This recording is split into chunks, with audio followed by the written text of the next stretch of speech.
of all the guys that are on campus, there is one to me that is just significantly bigger than all of the other folks that stepped foot to watch the Tigers practice on Friday and Saturday. And it is Corey Rucker, the Arizona State transfer, the freshman All-American.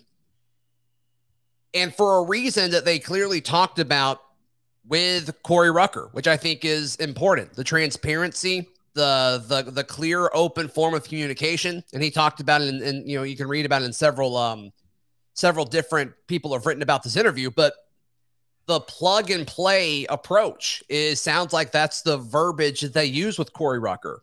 And I think when we all watch his highlight tapes, which is very easy to find, just type in Corey Rucker on YouTube after you're done watching this, but he clearly is a guy that can have an instant impact, I believe, at the SEC level. Now, I don't know if he's able to, be the number one guy for several SEC teams, but I think he could be at Auburn.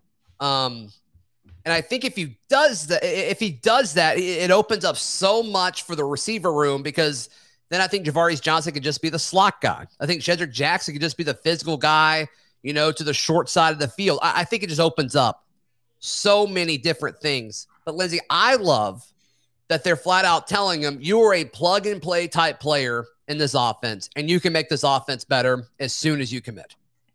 Yeah, it's something where they are like the thing that I've always talked about when it comes to like my career and the things that I did, in banking was I always explained like you have to take away as many barriers as you can to somebody making the decision.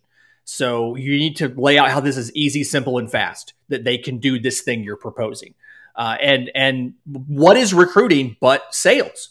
I mean, it is selling a player on this program, on the coach, on the roster, and they are telling him, like, here's how we see you working out. Here, like, it's going to be seamless, and here's why. And there's something to be said for when you're a player, for one, getting the attention that he is getting. Like you like to feel that, because oftentimes the high recruits, when they get they feel like that in high school. When they get to college, you're just a dude, and to feel that again is nice. But sure, for them to go and to lay out a map and say, here is how you are going to make this offense better. Here's how you're going to fit. It's something that last year, a lot of the vibe that I felt, and this comes back to the big recruiting conversation behind the program, was very much, here's how much work you're going to have to do to fit in with this team. And here's how we expect you to act. And now it seems like it's very much, here's how what you already do can help us. And it's just making the case. And I like this new approach of, let's not be afraid to tell players, like, we need your help. And, you can help us as you are now, versus saying we want to bring you in and get you to a place where you can contribute for us. Right. Corey Rucker did say that Ole Miss was his dream school, but they dropped out of communication with him, and he didn't know exactly where they stood. So I think that's huge for the Tigers. He's going to visit South Carolina when this goes up on Monday. I believe it's today and tomorrow. It's earlier this week. And then he's going to Utah State later in the week, which is a bit of the outlier when you look at the schools that are interested in him.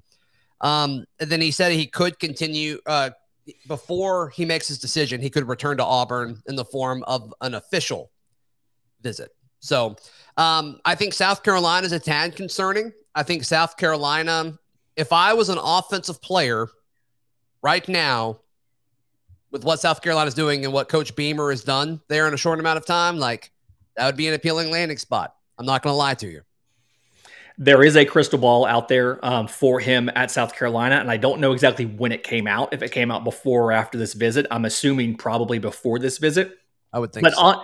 But on paper, if you are being objective and not being an Auburn homer, and you look at the situations and you look at Spencer Rattler throwing me the ball in South Carolina versus one of these quarterbacks, I don't know who, at Auburn, I can understand why the South Carolina spot looks appealing. And so you have to hope that one, he comes back for an official either way so they can give him the full experience. But then two, that hopefully he sees the vision of what Auburn wants to do for him and how they want to, like you said, just plug and play him into the offense and let him eat next year. And hopefully that pans out. Yeah. Then he also talked about the transparency of Ike Hilliard, which if you listen to the show at all, you know that I am obsessed with Ike Hilliard. I am a stan. Like he is incredible. And so he referenced, he's like, hey, this is my first time coaching college. He didn't try to sell me the dream was one of the quotes that I read, which I thought was interesting. It's an interesting approach, but I think it's just going to be blunt. I think he's going to treat these kids like they're professionals because that's what he's used to doing.